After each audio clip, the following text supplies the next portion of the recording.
Okay, welcome back to my playthrough of Quake, which is a free upcoming sequel to the Quake games, made in GZDoom. We are now on level 5. So, my commentary last night in part 2 of the playthrough was quite bad. I apologize for that. I'm working on it. Let's just say that. Anyway, here we go. We're on level 5 of Quake. This one could be quite bad. I don't know how hard this is going to be, but this is a sequel to Quake 1 and Quake 2, and it's quite hard. So yeah, this also has a story in it I didn't mention in part 1 or part 2. In this story, Cthulhu awakens, okay, from his slumber in the city of R'lyeh, which is a fictitious city mentioned in the Call of Cthulhu, the story by Lovecraft, which is the inspiration for the Quake games, at least Quake 1. Not Quake 2, but Quake 1. And he assembles this army of monsters and Strogg to weaken humanity before he arises. And, of course, you're a Marine who has to stop them because the army attacked your base. And it includes Strogg, which is a weird kind of, like, idea, but that's kind of the thing I wanted to do. I kind of felt like you would probably bring in Strogg because they're so powerful. I know they're an alien race that has nothing to do with like Lovecraft stuff, but still, I felt like putting it in because I like Quake 2 just as much as Quake 1. So for that reason, you're fighting Strogg in this too. So yeah, that's the story of Quake. You do end up running into Cthulhu later on, but you don't end up fighting him because he's a god. Why would you want to fight a god? He couldn't even do it anyway. So basically, you have to somehow stop him. Let's just say you find a way to teleport him back. The final switch teleports him back through wherever the Great Old Ones are from. There's a droll right there. That's another Quoth enemy. So yeah, that's the story of Quake, right there in a nutshell.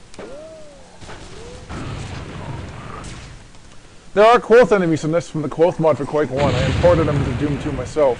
I really like them. I think they're cool. So that's why I put them into this. And they weren't exactly easy to recreate and decorate, but I did it. There's also Quake 4 enemies, Quake 2 enemies, Quake 1 enemies, and a lot of new ones too. Quake has plenty of new enemies to run into, including that new kind of berserker, which is quite bad, but we got lucky.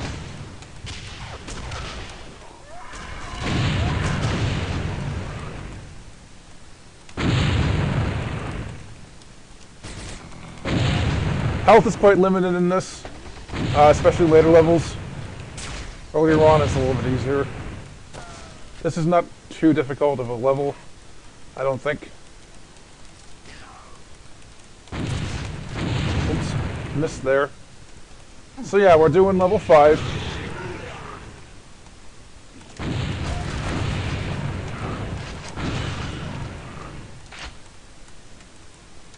There's a vent. I have to go through the vent to explore the rest of the level. Vents, I hate vents because they're so dark in this. They always have dark textures in them, at least in this first Earth-based section of Quake, which is what the first episode's called. This takes place on Earth, the first episode. This is a base made by the Resistance members from attacking the Strogg before Quake 2 started. So yeah.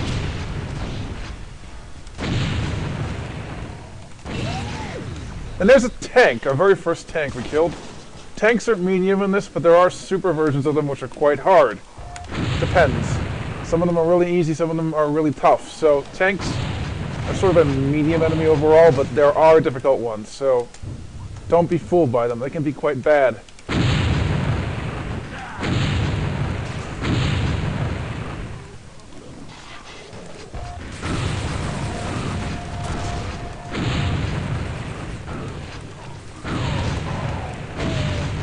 We're running low on ammo, which is not a good sign. Finding new ammo will be tricky. Luckily, this level's not too difficult. It's got a pretty straightforward layout, which is a nice thing. A lot of levels don't have a straightforward layout. If they're randomly generated anyway, some of them are quite confusing layout-wise. This one's not one of them. So where do we go from here? Is there another vent we gotta find? Yeah, we gotta go through this vent. This is a vent level. Hate to vent on venting. I hate to vent on vent levels, but yeah.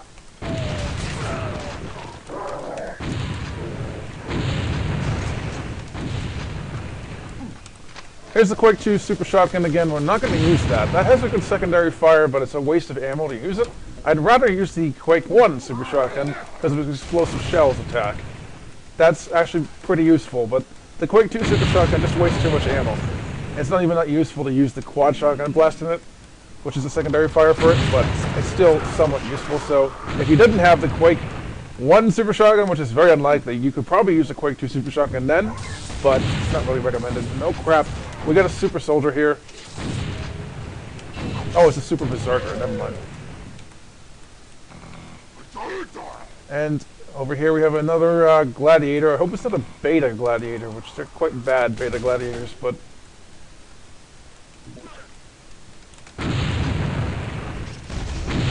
No, it is a beta gladiator. I'm running.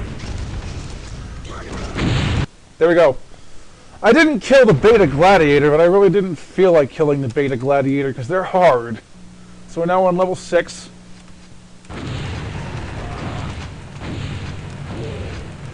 Beta gladiators are not to be messed with. They're very, very difficult. They're originally from a Quake 2 expansion called The Reckoning. And they're quite rare in that. They don't show up until right near the end. When they do show up, they show up in big numbers and they're bad. In this, they're kind of rare. But they're pretty deadly, so you have to be careful around them. Feel that boiling.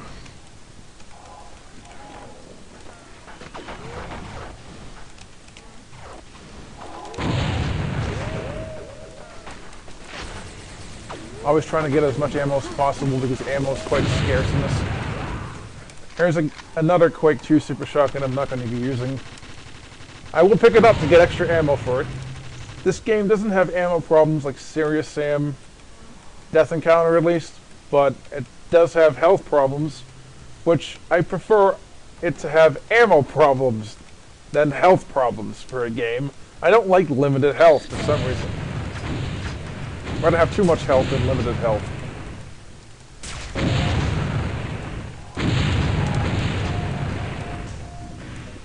And there's a yellow key right there, yellow key door, I mean.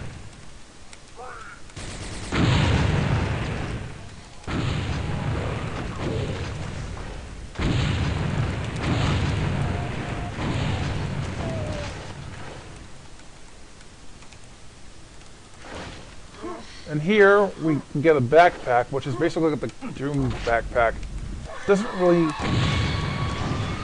do much besides give you more ammo and higher max ammo, I guess. So it's sort of useless. Still, it's worth to pick it up. So this area, we need to come back to it to grab... Well, to get through this locked door anyway. We need to get through this locked door and then get through the other locked door here to exit the level. We don't have any of the keys yet. So coming here this early was a mistake. We need to find the keys first.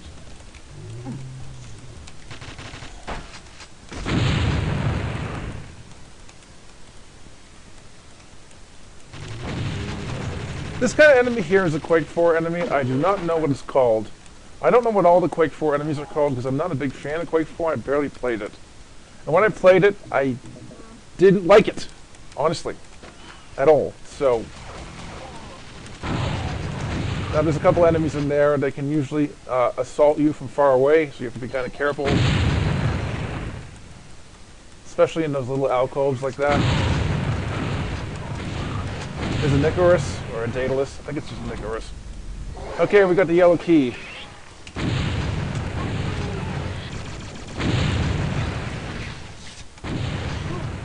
Kill that Iron Maiden, which has to be a reference to the band with the same name.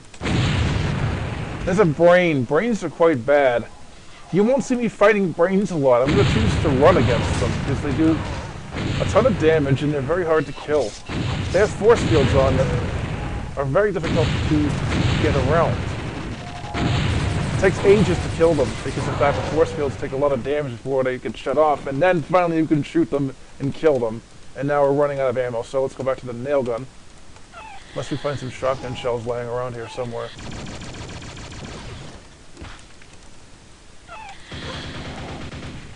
Okay, that Iron Maiden's been toasted. Using lava nails, of course.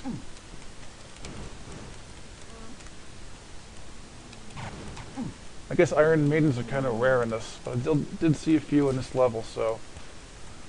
So any shotgun shells around here? No. Just rockets and cells.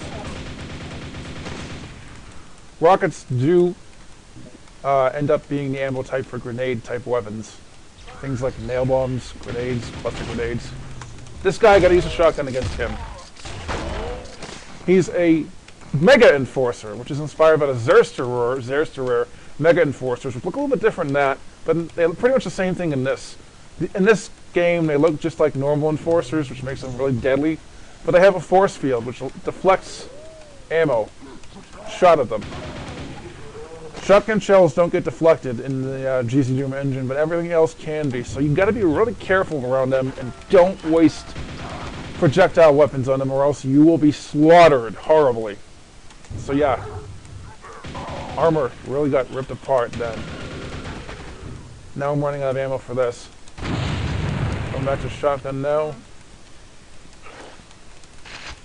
Finally, the lightning gun. I'm probably not going to use the lightning gun much in this. It's a good gun, but it's also very, very wasteful on ammo. And I'd rather be using laser rifles than cell weapons.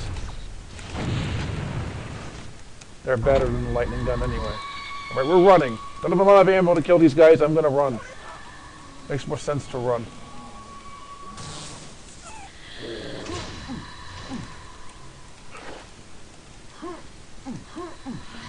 See, that ability to jump higher does help quite a bit. Alright, where's the exit to this room? Here.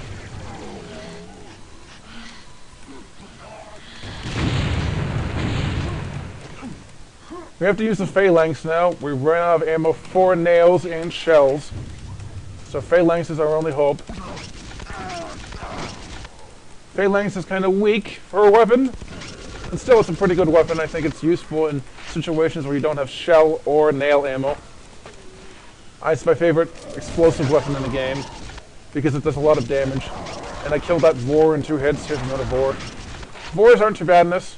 They're a lot easier than they are in Quake because the weapons are a lot more powerful in this than in normal Quake. And that rocket gunner just ripped me to shreds. I'm going to beat this map right now. That took another 6 minutes, so it's a 12-minute video. And that's the end of this part. I'm doing only one video tonight because tomorrow I'm planning a big, mega video recording spree. Stay tuned for that.